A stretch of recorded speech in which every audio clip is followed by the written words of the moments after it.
Summary. Transactions are an abstraction layer that allows an application to pretend that certain concurrency problems and certain kinds of hardware and software faults don't exist. A large class of errors is reduced down to a simple transaction abort, and the application just needs to try again. In this chapter we saw many examples of problems that transactions help prevent. Not all applications are susceptible to all those problems.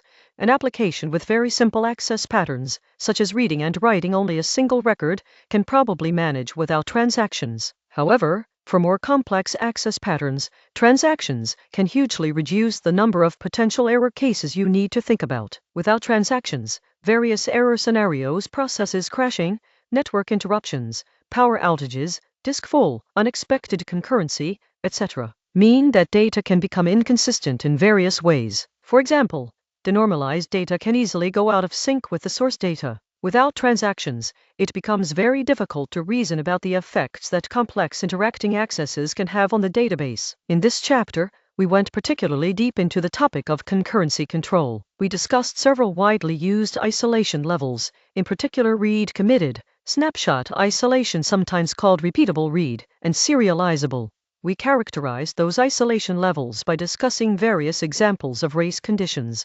Dirty reads: one client reads another client's writes before they have been committed. The read committed isolation level and stronger levels prevent dirty reads. Dirty writes: one client overwrites data that another client has written, but not yet committed. Almost all transaction implementations prevent dirty writes. Read skew: non-repeatable reads: a client sees different parts of the database at different points in time. This issue is most commonly prevented with snapshot isolation, which allows a transaction to read from a consistent snapshot at one point in time. It is usually implemented with multi-version concurrency control (MVCC). Lost updates: two clients concurrently perform a read-modify-write cycle. One overwrites the other's write without incorporating its changes, so data is lost. Some implementations of snapshot isolation prevent this anomaly automatically, while others require a manual lock select for update. Write skew: a transaction reads something, makes a decision based on the value it saw, and writes the decision to the database. However, by the time the write is made,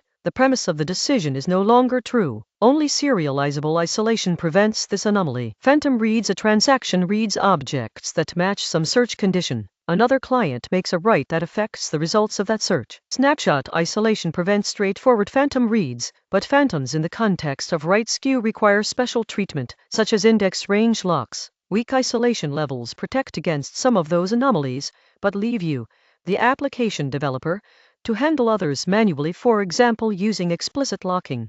Only serializable isolation protects against all of these issues. We discussed 3 different approaches to implementing serializable transactions. Literally executing transactions in a serial order if you can make each transaction very fast to execute, and the transaction throughput is low enough to process on a single CPU core.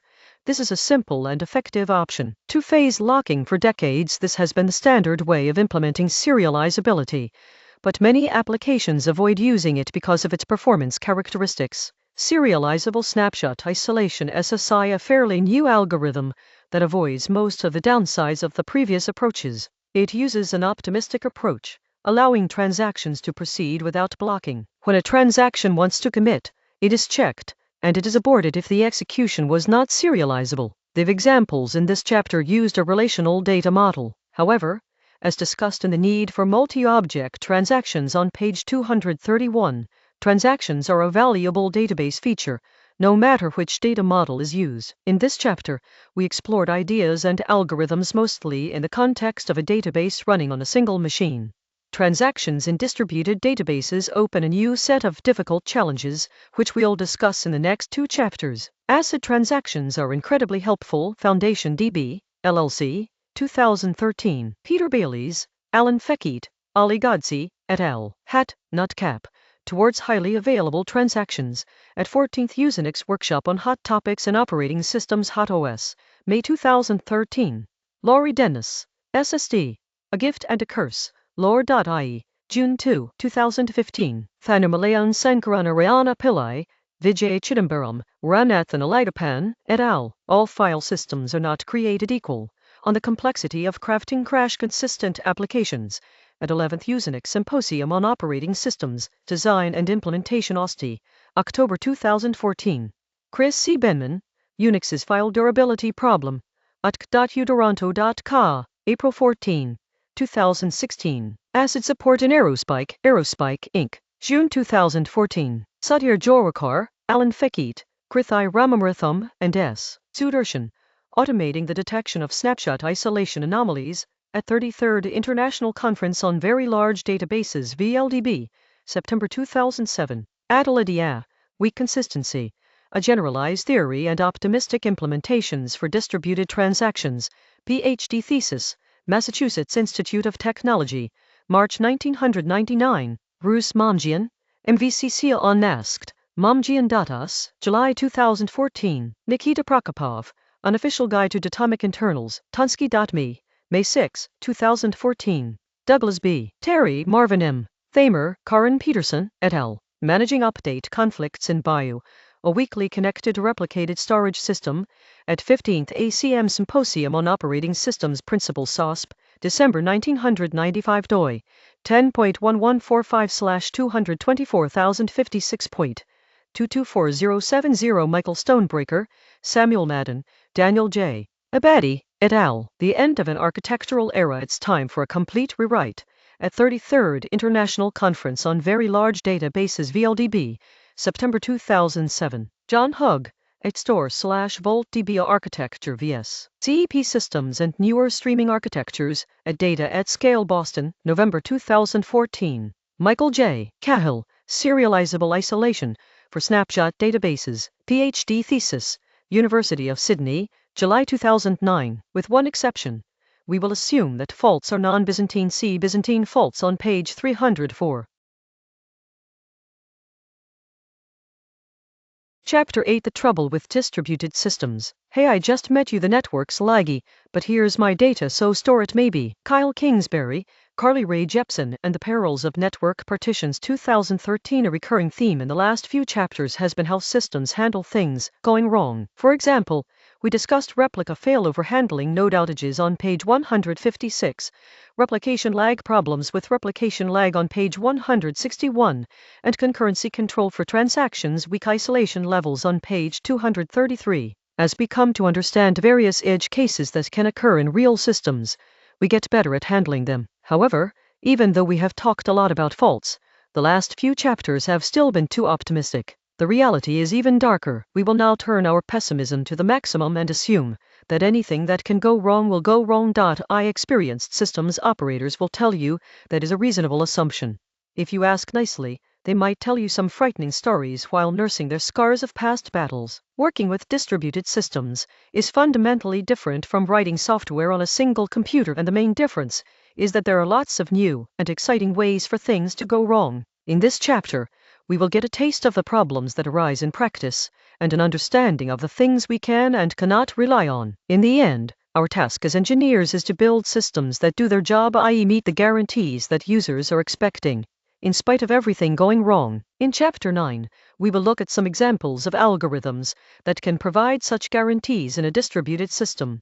But first, in this chapter, we must understand what challenges we are up against. This chapter is a thoroughly pessimistic and depressing overview of things that may go wrong in a distributed system.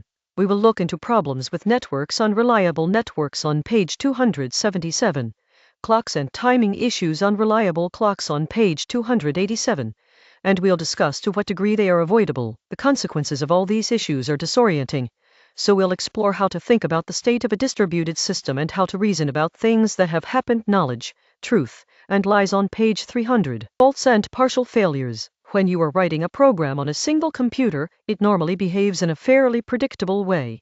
Either it works or it doesn't. Buggy software may give the appearance that the computer is sometimes having a bad day, a problem that is often fixed by reboot, but that is mostly just a consequence of badly written software. There is no fundamental reason why software on a single computer should be flaky.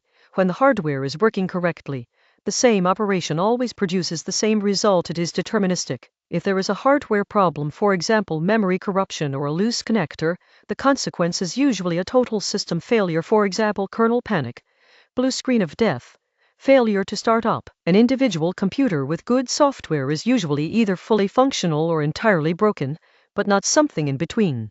This is a deliberate choice in the design of computers. If an internal fault occurs, We prefer a computer to crash completely rather than returning a wrong result, because wrong results are difficult and confusing to deal with. Thus, computers hide the fuzzy physical reality on which they are implemented and present an idealized system model that operates with mathematical perfection. A CPU instruction always does the same thing.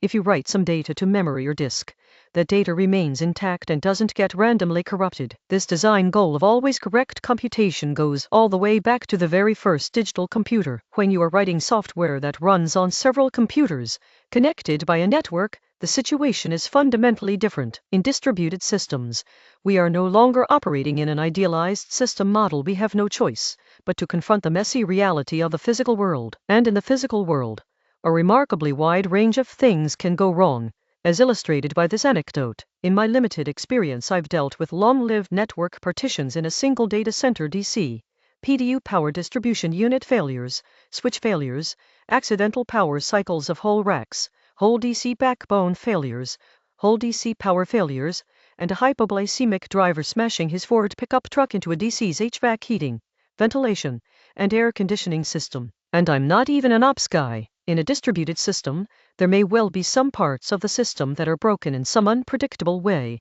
even though other parts of the system are working fine. This is known as a partial failure. The difficulty is that partial failures are non-deterministic. If you try to do anything involving multiple nodes and the network, it may sometimes work and sometimes unpredictably fail. As we shall see, you may not even know whether something succeeded or not, as the time it takes for a message to travel across a network is also non-deterministic. This non-determinism and possibility of partial failures is what makes distributed systems hard to work with.